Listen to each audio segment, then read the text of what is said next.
என்னடா படின்னு சொல்றதை விடவே மாட்டேங்கிறாங்க.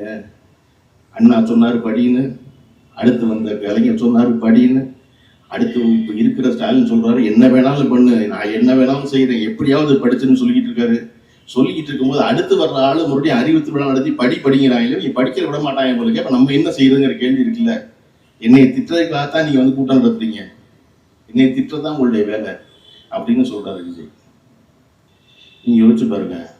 ஒரே ஒரு தடவை ஏன் 2 புத்தகம் வச்சோம்னா, இந்த வந்திருக்காளில் எவருக்காவது விஜய் வீட்டுக்கு பக்கத்தில் இருக்க போதும் தயவுசெய்து அவருக்கு ஒரு புத்தகத்தை வாங்கி கொடுங்க. இந்த ஒரே ஒரு பெற்ற படிக்க இன்னைக்கு ஒரு அறிக்கை கொடுத்துருக்காருல, அந்த அறிக்கையில ஒரே ஒரு கேள்வி.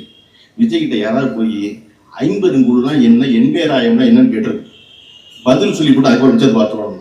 ஒரு பயங்கரமான தீவிர இலக்கியவாதி ஒருத்தன் எழுதி கொடுக்குறாங்க. நசுங்காத நாகரிகம்லாம் அறிக்கை எழுதுறாங்க. எனக்கு ரொம்ப நாளாக ஜெயமோகன் நிலை சந்தேகம் அவராத்தான் இருக்கும்போது. நசுங்காத நாகரிகம் அவர் தானடா எழுதுவாரு, நசுங்காத நாகரிகம்லாம் எழுதுறீங்க அப்படின்னு.